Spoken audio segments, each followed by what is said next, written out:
Sports fusion hub यानी खबर का अलबार।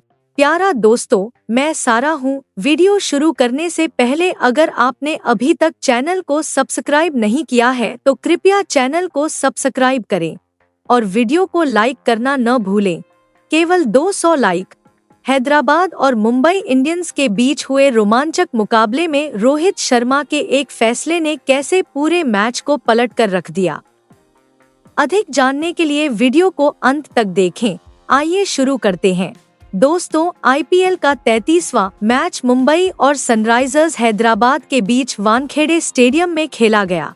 इस मैच में मुंबई के कप्तान हार्दिक पांड्या ने टॉस जीतकर पहले गेंदबाजी करने का फैसला किया। दीपक चाह के पहले ओवर में हार्दिक पांड्या का फैसला लगभग सही साबित हुआ, लेकिन विल जैक्स ने स्लिप में अभिषेक शर्मा को आसान कैच थमा दिया। इसके बाद इसी ओवर की चौथी गेंद पर दीपक चाहर ने ट्रेविस हेड को लगभग आउट कर दिया था। शॉट खेलने के लिए खड़े करण शर्मा ने ट्रेविस हेड का आसान कैच छोड़ दिया। इसी ओवर में दीपक चाहर, अभिषेक शर्मा और ट्रेविस दोनों आउट हो गए, लेकिन दुर्भाग्य से उन्हें कोई विकेट नहीं मिला। वे विकेट विहीन रहे। दोस्तों, विस्फोटक बल्लेबाजी कर रहे अभिषेक शर्मा और ट्रेविस इस बार मुंबई इंडियंस के गेंदबाजों के सामने बेबस नजर आए। अभिषेक शर्मा ने अभी भी अच्छी बल्लेबाजी की है। एक कैच छूटने के बाद उन्होंने 28 गेंदों पर 7 चौकों की मदद से 40 रन बनाए, लेकिन इतने मौके मिलने के बावजूद ट्रेविस बड़ी पारी नहीं खेल सके। ट्रेविस शेड 29 गेंदों पर 28 रन बना सके। उन्होंने अपनी पारी में केवल 3 चौके लगाए। दोस्तों, अभिषेक शर्मा को कप्तान हार्दिक पांड्या ने आउट किया और हैदराबाद को पहला झटका अभिषेक शर्मा के रूप में लगा, 59 रन के स्कोर पर। इसके बाद ईशान किशन बल्लेबाजी करने आए और हैदराबाद को किशन से काफी उम्मीदें थीं। दोस्तों, विल जैक्स ने ऐसी गेंदबाजी की कि ईशान किशन असहाय नजर आए। ईशान किशन विल जैक्स की गेंद पर आगे आकर हिट करना चाहते थे, लेकिन जैक्स की गेंद टर्न हुई और वह सीधे स्टंप हो गए। रयान क्लिंटन ने विकेट के पीछे खड़े होकर शानदार कैच पकड़ा। इस मैच में स्टंपिंग हुई और ईशान किशन 3 गेंदों पर 2 रन बनाकर आउट हो गए और इस तरह सनराइजर्स हैदराबाद को दूसरा झटका लगा। दोस्तों, हार्दिक पांड्या ने एक शानदार गेंद फेंकी। ट्रेविस हेड ने बड़ा शॉट खेला और वह कैच आउट हो गए। आउट होने के बाद ट्रेविस हेड ने दौड़ना शुरू किया, लेकिन तभी सायरन बज गया और ट्रेविस हेड को दोबारा बल्लेबाजी का मौका मिल गया। यह पारी का 10वां ओवर था और चौथी गेंद थी। इसके बाद ट्रेविस हेड को फ्री हिट मिला। दोस्तों, इस मैच में गेंद ट्रेविस हेड के बल्ले पर नहीं आ रही थी। वह फ्री हिट का फायदा नहीं उठा सके और केवल 1 रन ही बना सके। हार्दिक पांड्या ने अपने 10वें ओवर में सिर्फ 5 रन दिए और ट्रेविस हेड 2 गेंदों पर 2 बार आउट हो गए। वह फ्री हिट में भी कैच आउट हो गए, लेकिन दुर्भाग्य से दोस्तों उस ओवर में हार्दिक पांड्या भी विकेट रहित रहे, लेकिन ट्रेविस हेड का यह संघर्ष ज्यादा देर तक नहीं चल सका। ट्रेविस हेड 12वें ओवर में आउट हो गए। दोस्तों, ट्रेविस हेड को भी विल जैक्स ने आउट किया, जिन्हें सेंटनर ने कैच आउट कराया। हेड ने अपनी पारी में 29 गेंदें खेलकर 3 चौके लगाकर 28 रन बनाए और अब जिम्मेदारी हेनरी क्लासेन और नीतीश कुमार रेड्डी पर है। रेड्डी और क्लासेन भी ज्यादा देर तक बल्लेबाजी नहीं कर सके। दोनों ने 33 गेंदों पर सिर्फ 31 रनों की साझेदारी की। दोस्तों, इसके बाद नीतीश कुमार रेड्डी 21 गेंदों पर 19 रन बनाकर आउट हो गए। उन्होंने अपनी पारी में सिर्फ 1 चौका लगाया। ट्रेंट बोल्ट ने नीतीश कुमार रेड्डी को पवेलियन भेजा। इसके बाद हेनरी क्लासेन ने कुछ बड़े शॉट लगाए। उन्होंने अपनी पारी में 3 चौके और 1-2 रन जरूर लगाए। उन्होंने 28 गेंदों पर 37 रन बनाए। लेकिन फिर आता है जसप्रीत बुमराह स्पेशल। दोस्तों, जसप्रीत बुमराह एक खतरनाक गेंद फेंकते हैं और इसके बाद जो होता है वह यह है कि हेनरी क्लासेन हवा में उड़ते हुए दिखाई देते हैं। हैदराबाद ने 136 रन के स्कोर पर हेनरी क्लासेन के रूप में अपना 5वां विकेट खो दिया। इसके बाद पैट क्यूबिन्स और अनिकेत वर्मा आखिरी बल्लेबाजी कर रहे थे। ओवर फेंकने आए हार्दिक पांड्या ने हार्दिक की गेंद पर 3 लगाकर अनिकेत वर्मा की गेंद पर सनराइजर्स हैदराबाद का स्कोर 160 रन के पार पहुंचाया और हैदराबाद ने मुंबई के सामने 163 रन का लक्ष्य रखा। दोस्तों, इस लक्ष्य का पीछा करने उतरी मुंबई इंडियंस के सलामी बल्लेबाज रोहित शर्मा और रेयान एक्लिंटन शुरू से ही खतरनाक मूड में थे। उन्होंने इस मैच में ताबड़तोड़ बल्लेबाजी की और महज 16 गेंदों पर 26 रन बनाए और अपनी पारी में उन्होंने खतरनाक 3 भी लगाए। दोस्तों, रोहित शर्मा ने वानखेड़े में 3 मैचों में 100 से अधिक रन बनाए। मैदान पर सबसे ज्यादा हिट लगाने के मामले में रोहित शर्मा ने अब तक वानखेड़े में सबसे ज्यादा हिट लगाए हैं। हालांकि रोहित की पारी ज्यादा देर तक नहीं चल सकी और पैट कमिंस की फुलटॉस गेंद पर चौका मारने की कोशिश में वह ट्रेविस हेड को कैच दे बैठे। रोहित शर्मा ने छोटी लेकिन प्रभावशाली पारी खेली। रेयान क्लिंटन ने 2-3 चौके लगाए। पावर प्ले में मुंबई इंडियंस का स्कोर 55 रन तक पहुंच गया। विल जैक्स उनका समर्थन कर रहे थे। रेयान क्लिंटन और विल जैक्स ने धीरे धीरे मुंबई इंडियंस की पारी को आगे बढ़ाना शुरू किया।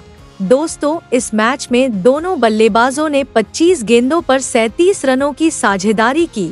एक बार फिर इस मैच में बड़ा ड्रामा देखने को मिला जब जीशान अंसारी ने रेयान क्लिंटन को आउट कर दिया। आउट होने के बाद रिकलिंटन पवेलियन चले गए, लेकिन जब तीसरे अंपायर ने जांच की तो गेंद को नो बॉल घोषित कर दिया गया। दोस्तों, विकेटकीपर हेनरी क्लाउसन ने पहले ही गेंद को आगे बढ़ा दिया था।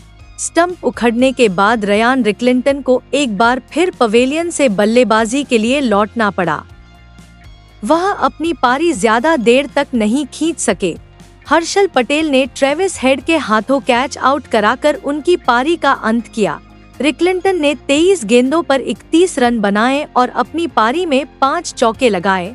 मुंबई इंडियंस को 69 रन के स्कोर पर दूसरा झटका लगा। इसके बाद सूर्य कुमार यादव बल्लेबाजी करने आए।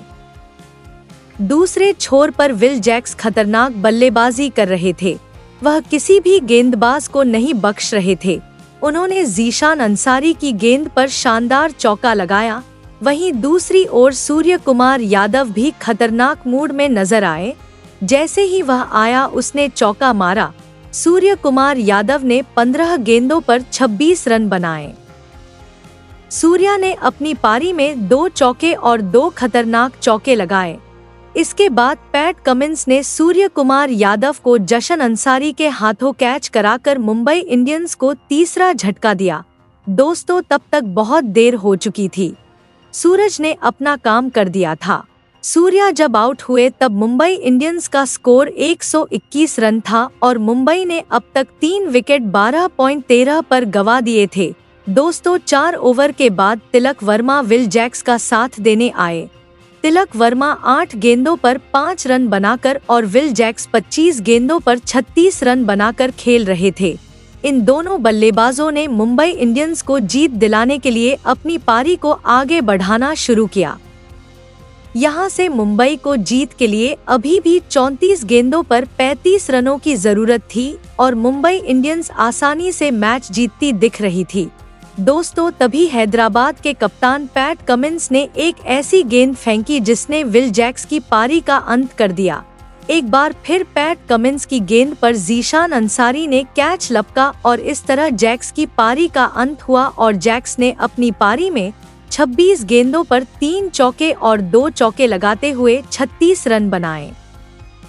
मुंबई ने अपना तीसरा विकेट 121 रन पर गंवाया, जबकि मुंबई ने अब तक 128 रन पर 4 विकेट गंवा दिए थे। दोस्तों, यहाँ भी मुंबई इंडियंस आरामदायक स्थिति में थी क्योंकि मुंबई को जीत के लिए महज 33 गेंदों पर 35 रन बनाने थे और अब तिलक वर्मा का साथ देने के लिए मुंबई के कप्तान हार्दिक पांड्या क्रीज पर आए। दोस्तों, जब हार्दिक पांड्या बल्लेबाजी करने उतरते हैं तो उन्हें लगता है कि यह मैच जल्दी खत्म हो जाना चाहिए, जिससे मुंबई इंडियंस को नेट रन रेट में भी फायदा मिलेगा। दोस्तों, आगे जो हुआ वह यह कि उन्होंने हैदराबाद के गेंदबाजों की बेरहमी से पिटाई शुरू कर दी। हार्दिक ने आते ही सबसे पहले पैट कमिंस की गेंद का सम्मान किया। जो 15वें ओवर की चौथी गेंद थी। इसके बाद जो हुआ वह यह था कि उन्होंने उसी ओवर की 5वीं गेंद पर शानदार चौका लगाकर अपने खतरनाक इरादे जाहिर कर दिए। हार्दिक रुक गया। उन्होंने पैट कमिंस की आखिरी गेंद पर शानदार चौका लगाकर एक बेकार ओवर को 10 रनों में बदल दिया और मुंबई इंडियंस का स्कोर 137 रन पर पहुंचा दिया। इसके बाद पारी के 16वें ओवर में मलिंगा गेंदबाजी करने आए। तिलक वर्मा ने ईशान मलिंगा की 5वीं गेंद पर शानदार चौका लगाया और इस ओवर की समाप्ति पर मुंबई इंडियंस का स्कोर 146 रन पर पहुंच गया। अब पारी के 17वें ओवर में हर्षल पटेल गेंदबाजी करने आए। वह शुरू से ही शानदार गेंदबाजी कर रहे थे, लेकिन ओवर की तीसरी गेंद पर उन्हें हार्दिक पांड्या का सामना करना पड़ा। दोस्तों, मुंबई इंडियंस के कप्तान हार्दिक पांड्या ने हर्षल पटेल की गेंद पर ऐसा चौका लगाया कि पूरा स्टेडियम उत्साह से भर गया। उन्होंने इसके बाद हर्षल पटेल की गेंद पर शानदार चौका जड़ा और इस ओवर में कुल 15 रन बटोरे। दोस्तों, 17 ओवर के बाद मुंबई इंडियंस का स्कोर 4 विकेट पर 161 रन था और जीत अब महज औपचारिकता लग रही थी। तिलक वर्मा ने 15 गेंदों पर 16 रन बनाए। उन्होंने अपनी पारी में एक चौका लगाया। हार्दिक पांड्या ने तूफानी अंदाज में बल्लेबाजी करते हुए महज 8 गेंदों पर 21 रन बनाए। उन्होंने 3 चौके और 1 रन बनाया। अब मुंबई इंडियंस को जीत के लिए 18 गेंदों पर सिर्फ 2 रन चाहिए थे और तिलक वर्मा ने अपने कप्तान को विजयी शॉट लगाने का मौका दिया। ईशान मलिंगा गेंदबाजी कर रहे थे। हार्दिक पांड्या मुंबई इंडियंस को जीत के लिए सिर्फ 1 रन की जरूरत थी, लेकिन दोस्तों, ईशान मलिंगा ने हार्दिक पांड्या को कैच आउट कर दिया। हार्दिक पांड्या ने मलिंगा की गेंद पर ईशान किशन को बड़ा शॉट मारने की कोशिश की, लेकिन वह कैच आउट हो गए। अब नमन धीर को 1 रन के लिए बल्लेबाजी करने उतरना पड़ा और इसके बाद फिर एक ट्विस्ट देखने को मिलता है। नमन धीर फुल टॉस पर आउट हुए। मुंबई इंडियंस को 1 रन बनाने के लिए 2 विकेट खोने पड़े। स्कोर बराबर था, लेकिन दोनों बल्लेबाजों ने 4 गेंदें खेली, एक भी रन नहीं बना। 1 रन बना और 2 विकेट खो दिए। रोहित शर्मा नहीं। मुंबई इंडियंस के बल्लेबाजों का यह रवैया देखकर हर कोई खुश था। अब बारी तिलक वर्मा की थी, जिन्होंने ओवर की पहली गेंद पर अपने कप्तान हार्दिक पांड्या को स्ट्राइक देकर उनकी जीत सुनिश्चित कर दी। दोस्तों, दारोमदार फिर उन्हीं पर था, क्योंकि आखिरी 5 गेंदों पर एक भी रन नहीं बना और 2 विकेट गिर गए, जिनमें ईशांत शर्मा भी शामिल थे। लिंगा काफी देर से आए। उन्होंने आखिरी ओवर में शानदार गेंदबाजी की तथा अपने कोटे के 4 ओवरों में 36 रन देकर 2 विकेट लिए। अगर अन्य गेंदबाजों की बात करें तो कप्तान पैट कमिंस ने शानदार गेंदबाजी करते हुए 4 ओवर में 26 रन देकर हैदराबाद के 3 बड़े विकेट चटकाए। Pat Cummins, Rohit Sharma, Will Jacks और सूर्य कुमार, उन्होंने डोव जैसे बल्लेबाजों को आउट किया। दोस्तों, तिलक वर्मा ने 18वें ओवर की पहली गेंद पर शानदार चौका लगाकर मुंबई इंडियंस को 4 विकेट से जीत दिला दी। 11 गेंद शेष रहते इस जीत के साथ मुंबई इंडियंस ने 7 में से कुल 3 मैच जीत लिए हैं। दोस्तों, इस रोमांचक क्रिकेट अपडेट देखने के लिए धन्यवाद। सभी नवीनतम क्रिकेट हाइलाइट्स और अपडेट के लिए हमारे चैनल को सब्सक्राइब करना न भूलें। हम जल्द ही हाइलाइट्स के साथ वापस आएंगे।